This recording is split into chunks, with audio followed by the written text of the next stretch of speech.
Sujatha sir. మీరు కేశవైన సుజాత నా పేరు. కార్తీక్ మా అబ్బాయి, పెద్ద అబ్బాయి. 5-6 సంవత్సరాల మట్టి జరుగుతుంది వాళ్ళ ఇంట్లో. ఎఫ్ఐఆర్ జరుగుతుంది, వాళ్ళ అమ్మాయి తిరుగుతుంది, పోతూ ప్రేమించుకుంటారు. అన్ని జరిగినాయి. అన్ని జరిగినాక వాళ్ళ అమ్మను ఉంచుకున్నాడు. మా పిల్ల నేను అన్ని చేసుకోవద్దు వద్దని టార్చర్ పెట్టింది. పిల్ల మీద టార్చర్ పెట్టున్నాడు, ఉంచుకున్నాడు.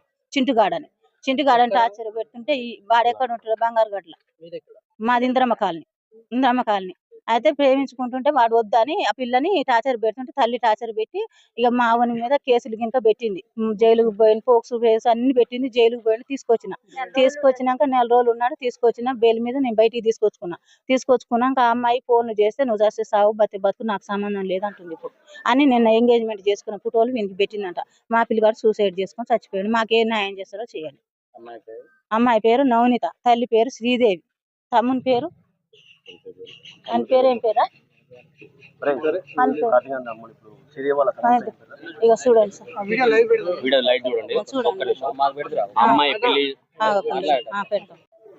మా చెల్లె కొడుకు కార్తిక్ ఈరోజు ఒక అమ్మాయి ద్వారా అమ్మాయి మోసం చేసింది కాబట్టి వాడు తట్టుకోలేక సూసైడ్ చేసుకునే పరిస్థితికి వచ్చింది. వాళ్ళ నాన్న వదిలిపెడతాం. చిన్నప్పటి నుంచి మేము పెంచి పెద్ద చేసినాం.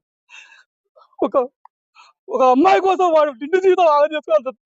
వాళ్ళని కఠినంగా శిక్షించాలి. ఎట్టి పరిస్థితుల్లో అయినా తగిన న్యాయం చేయాలని మేము కోరుకుంటున్నాం. వాడు ఎంత సిన్సియర్ అంటే మాటల్లో చెప్పలేము. అంత సిన్సియర్ వాడు, అంత డేర్ పర్సన్. అలాంటివన్నీ ఈరోజు మా చేతికి అందకుండా చేసిర్రు వాళ్ళు. 25 ఏళ్ళ పిల్లగాడు వాడు.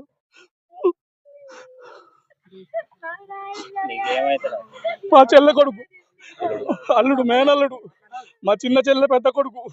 నాకు 3 సిస్టర్స్. అమ్మ నాన్న లేకపోయినా నేనే చూసుకుంటున్నా. నా ఇంటి చుట్టే ఉంటారు మా అక్క చెల్లెళ్ళు, వేరే ఊర్లో ఉండరు. నేనున్న ధైర్యంతో వాడు నాకు ఒక్క మాట చెప్పుంటే ఈ పరిస్థితి రానియపోతుంది. కానీ వాడిని మానసికంగా క్షోభకు గురి చేసారు. వాడిని బాగా 15 రోజుల సంది వాడిని మానసిక క్షోభకు గురి చేసి వాడు ఎవరికి చెప్పుకోలేక వాడు నువ్వు చస్తే సావు లేకపోతే మేమైనా చంపుతామని బెదిరించారు వాడిని. అందుకే వాడు ఈ పరిస్థితి తీసుకుంటుంది. వాళ్ళమ్మ, వాళ్ళ నాన్న, వాళ్ళ తమ్ముడికి అంతా తెలుసు. మావాడితో తిరిగింది తెలుసు. బండి మీద తీసుకురావటం, దించడం అన్ని చేసిండు వాడు. వాళ్ళ చుట్టాల వాళ్ళందరికి కూడా తెలుసు. వాడు కావాలని మా పిల్లగాని మీద ఇట్లా పగబట్టి నేను చంపిస్తారా, నేను కొట్టిస్తారా, నువ్వు మా అమ్మాయి జోలికి రావద్దు అని చెప్పి చింటుగాడు నా కొడుకుని ఈ 5 నెలల నుంచి టార్చర్ పెట్టిండు. అమ్మాయి స్టేషన్ కాడికి కూడా వచ్చింది. నా జైలు కాడికి పోయి వాళ్ళ కలిసి వచ్చింది. మళ్ళీ మా ఊళ్ళో సంతకం పెట్టింది కూడా ఉంది. అక్కడ మళ్ళా ఫోన్లు చేస్తేనే మాట్లాడుతూనే ఉంది. మళ్ళీ నిన్న ఎంగేజ్మెంట్ అయినాక పోయి ఫోటోలు పెట్టి నువ్వు చేసే సావురా నాకు సంబంధం లేదని చెప్పింది. అంటే మా వాడు ఈ రాత్రి ఊరి పెట్టుకొని చనిపోయింది. ఆ జావనందుకే చచ్చిండు. మాకే న్యాయం చేస్తారో చేయరు. శివరాత్రి రోజు మా అన్నని చాలా ఇబ్బంది పెడతారు. ఇప్పటి నుంచి దగ్గర 3 సంవత్సరాలు. నాకు కూడా కాల్ వచ్చింది. అప్పుడు నేను ఆటో తోలుతున్నప్పుడు కాల్ వచ్చి మా అన్నయ్య లేపుకపోయింది అని చెప్పారు. అయితే నేను మీ అన్న ఎక్కడున్నా కానీ టార్చర్ పెడతా అని చెప్పింది. అక్క నువ్వు ఏమైనా చెయ్యి, వాడిని మాత్రం ఏమైనా దెబ్బ పడితే మాత్రం ఇంద్రమ్మ కాలనీ మొత్తం వస్తుంది. మా అన్నని ఇప్పుడు కావాలని చంపింది కూడా బిడ్డ తల్లి ఉంచుకున్నాడు. వాళ్ళు కనుక నాకు దొరికితే కొడుకుది ఏమి లేదు. నా ఉంచుకున్న ఆయన పేరు నాకు తెలియదు. చూస్తే మాత్రం గుర్తుపెడతా, చింటూ అంట.